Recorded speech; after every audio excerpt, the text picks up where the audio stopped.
Essa reportagem do Jornal Nacional, preocupante, preocupante. Enquanto eu vou trazendo para a tela aqui, ó, pessoal, vai dizendo no chat aí, deixa eu botar na tela aqui essa reportagem, ó. Vai dizendo no chat aí de que cidade está assistindo e deixando a curtida, tá, pessoal? Vamos assistir a reportagem e já repercuto aqui com vocês. Eu vou fazer assim, ó, vou me deixar maior aqui na tela, porque pode dar problema aí de direitos autorais, né? Então vamos deixar pequenininho ali. Um estudo sobre as contas da Previdência Social constatou que em 10 anos o número de benefícios pagos pelo INSS cresceu 3 vezes mais do que o de contribuintes. O levantamento foi publicado pelo jornal O Globo. O economista Rogério Nagamini, especialista em políticas públicas. Veja bem, pessoal, desde o começo eu já quero alertar o seguinte: levantamento publicado pelo jornal O Globo. Levantamento de quem? Que dados usou para fazer esse levantamento? Vocês vão assistir toda essa matéria, não vão ver a fonte deste levantamento que a Rede Globo traz no Jornal Nacional, não vão ver a fonte, não vão ver de onde são esses dados, ou seja, é um chute na lua completo. E prestem bem atenção nas pessoas que o Jornal Nacional ouviu.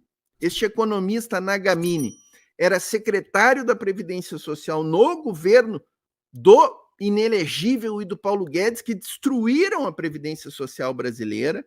E na sequência da matéria, pessoal, vem um ex-presidente do INSS, o Rolim, na gestão também do Paulo Guedes e do Jair Bolsonaro. Então veja quem a Rede Globo está ouvindo, pessoal, para falar de Previdência Social. As pessoas que destruíram a Previdência Social brasileira e sucatearam o INSS são as referências da Rede Globo para fazer uma matéria no Jornal Nacional. Não é pouca coisa, hein, pessoal? Então, prestem bem atenção nisso. Analisou as contribuições e pagamentos da Previdência de 2012 a 2022, com base na Pesquisa Nacional por Amostra de Domicílios do IBGE, levando em consideração quem fez ao menos uma contribuição ao ano. Enquanto o número de contribuintes para a Previdência aumentou em média 0,7% ao ano, os pagamentos de benefícios como aposentadorias e auxílios saltaram 3 vezes mais, uma média de 2,2% ao ano. De 2012 a 2022, pessoal, é um período em que o mercado de trabalho brasileiro foi detonado, especialmente depois de 2015, né? Ainda pega ali um período de 12 a 15, um período que ainda tínhamos ali. Até 2014 nós tínhamos quase pleno emprego no Brasil, era 4% a taxa de desemprego. Mas de 2015, a partir do golpe na presidenta Dilma, até 2022, fim do governo inelegível, o número de trabalhadores com carteira assinada no Brasil despencou. Despencou, então é evidente que esse levantamento aí que o Jornal Nacional está trazendo é extremamente prejudicial às contas da Previdência. E mesmo assim, depois eu vou explicar para vocês, ele não condiz com a realidade. Ou seja, as contribuições dos trabalhadores à Previdência não acompanham a velocidade do pagamento de benefícios, que crescem muito e num ritmo mais rápido. O estudo mostrou que da população economicamente ativa de 129 milhões e meio de pessoas, mais de 70 milhões não contribuíram para a Previdência.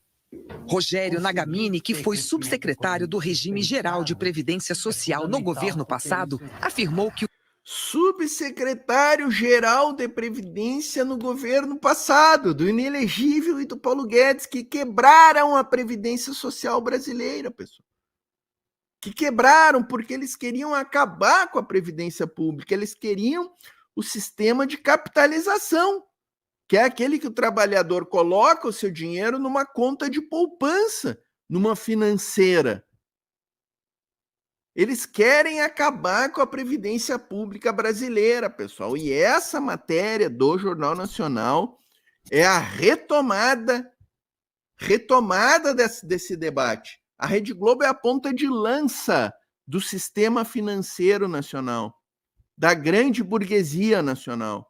A Rede Globo é ponta de lança. Se a Rede Globo está trazendo essa matéria, pessoal, prepare-se para os próximos meses que vem matéria na Band, vem outras matérias no Jornal Nacional trazendo essa questão do sistema de capitalização na Previdência Social brasileira. Escrevam aí. Que o envelhecimento da população brasileira tem desequilibrado o sistema. Enquanto a população idosa ou de 60 anos ou mais de idade cresce a um ritmo de quase 4% ao ano, a população que é mais em idade de trabalhar, de 16 a 59 anos, cresce a um ritmo abaixo de 1% ao ano. Então, esse argumento é ridículo e a gente sempre ouve esse argumento de que a população está envelhecendo, a população jovem, capaz de trabalhar, está diminuindo. O que está diminuindo, pessoal, o que está diminuindo não, o que diminuiu nos governos Temer e Bolsonaro, inclusive com a reforma trabalhista, foram trabalhadores com carteira assinada, que são os que contribuem para o INSS. Foi isso que diminuiu. Não é que tinha mais gente envelhecendo, tinha menos gente trabalhando formalmente, com carteira assinada. E isso corrói a Previdência Social. E isso quem fez foi Temer e Bolsonaro. O governo Lula está começando a recuperar esse universo.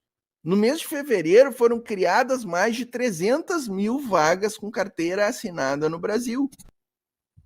É assim que se reverte esse processo. Mas isso não tem nada a ver com o envelhecimento da população. Não tem nenhuma relação isso.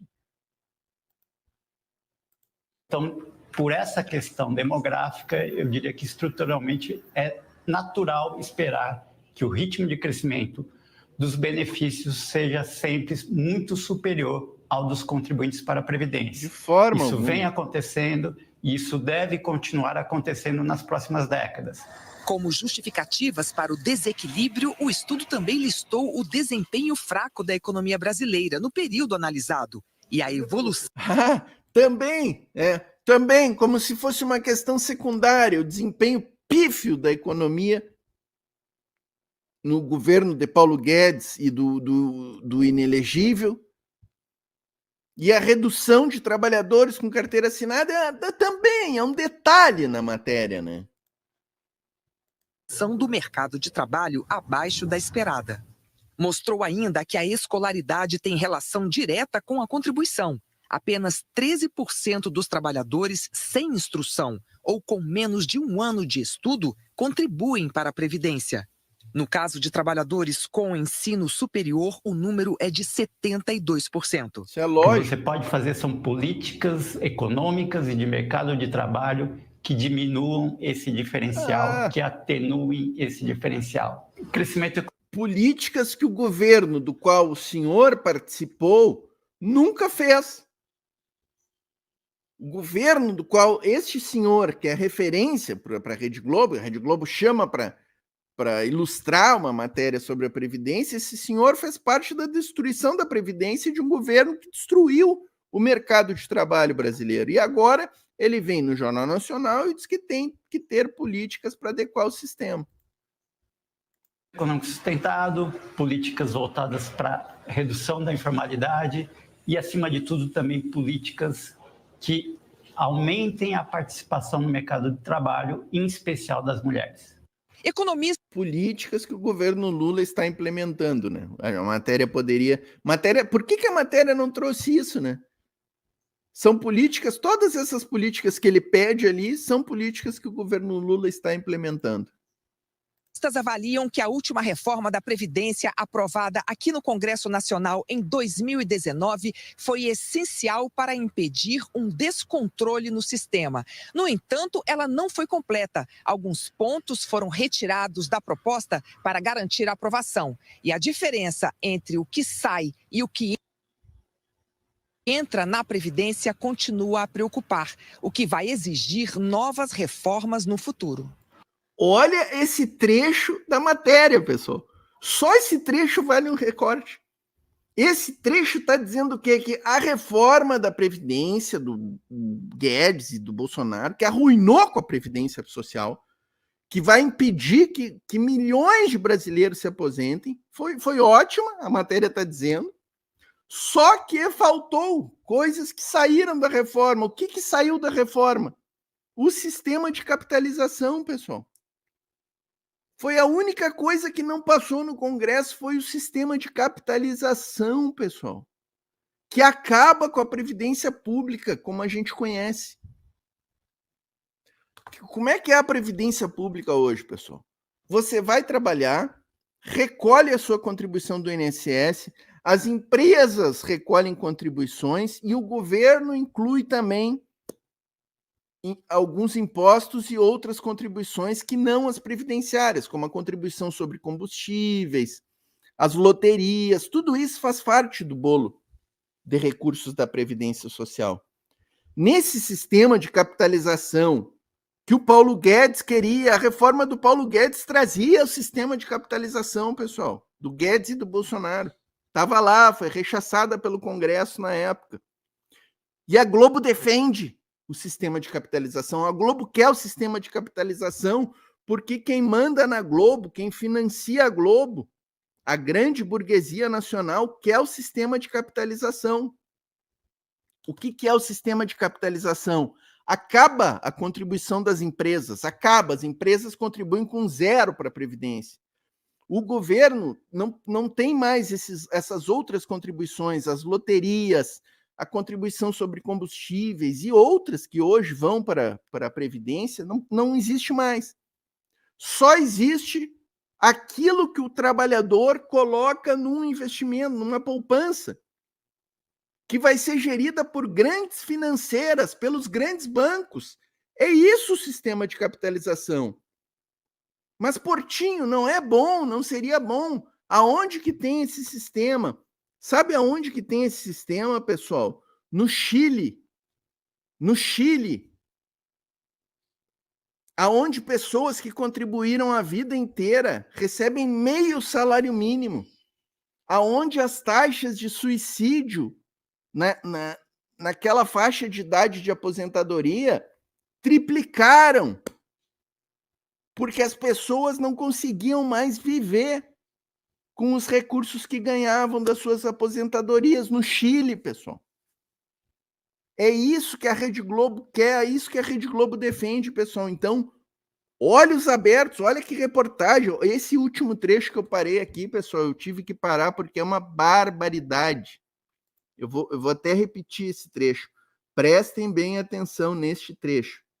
Olha, a jornalista ali na frente do Congresso para chamar atenção. Tudo também políticas que aumentem a participação no mercado. Olha que absurdo esse trecho, pessoal. Olha. Economistas avaliam que a última reforma da Previdência aprovada aqui no Congresso Nacional em 2019 foi essencial para impedir um descontrole no sistema. No entanto, ela não foi completa. Alguns pontos foram retirados da proposta para garantir a aprovação. E a diferença entre o que sai e o que entra na Previdência continua a preocupar, o que vai exigir novas reformas no futuro. O gasto com a Previdência é o maior do orçamento público. Leonardo Rolim, ex-presidente do INSS, afirmou que o sistema precisa de ajustes constantes. Veja como soltam no meio da reportagem: o gasto com a Previdência é o maior do orçamento público. Não é! Não é! Não é o maior. O maior gasto do orçamento público é pagamento de juros para banqueiros com a dívida pública, rolamento da dívida pública. Maria Luísa Fatorelli, da Auditoria Fiscal Cidadã, fala tanto sobre isso. Procurem o canal da Auditoria Fiscal Cidadã, Maria Helena Fatorelli, Maria Lúcia Fatorelli, agora me faltou, mas é a Fatorelli. A Previdência não é o maior gasto do orçamento da União, definitivamente não. Em 2022, pessoal, toda a Previdência, toda a Seguridade Social tinha um gasto de 370 bilhões. 370 bilhões. mais de 35 milhões de beneficiários. Ou seja, 15% dos brasileiros, 375 bilhões, os aposentados, os pensionistas, o BPC Loas, o salário maternidade. Guarda o número, 375 bilhões. Pagamento de juros da dívida pública, banqueiros e financeiras, mais de 850 bilhões para um punhado de ricos e bilionários do sistema financeiro. Mais do dobro do gasto da Previdência Social e da Seguridade Social para juros da dívida pública. Então, falso dado trazido na matéria do Jornal Nacional, falso. E esse Rolim que vai falar agora, pessoal, era o presidente do INSS no governo Bolsonaro. Praticamente maior parte do governo Bolsonaro ficou mais de 2 anos na Previdência do INSS. Sucateou o INSS. Sucateou o INSS, esse senhor aqui, ó. E agora está no Jornal Nacional dando conselhos sobre a Previdência Social. Antes, porque a longevidade da população está aumentando. A partir da segunda metade da década de 2030, esse envelhecimento da população vai ter reflexo em aumento substancial do déficit da Previdência. Então, na minha avaliação, no início da década de 30, a gente tem que voltar a discutir uma reforma previdenciária. Na medida em que o sistema se mostra difícil de ser viável no futuro, ele tem que ser adequado. Porque o que a gente precisa garantir é a proteção às pessoas idosas, né, que não vão poder trabalhar no futuro, ele ter a garantia de receber a sua aposentadoria justa pelo tempo que ele contribuiu ao longo da vida. Hipócrita. Anteontem, o Jornal Nacional apresentou. Sai daqui. Hipocrisia pura, né? A gente tem que alertar, né, pessoal? Tenho que alertar. Desculpa aí se eu usei termos mas me exaltei, mas realmente não dá, né, pessoal? Não dá para a gente silenciar diante desse tipo de coisa.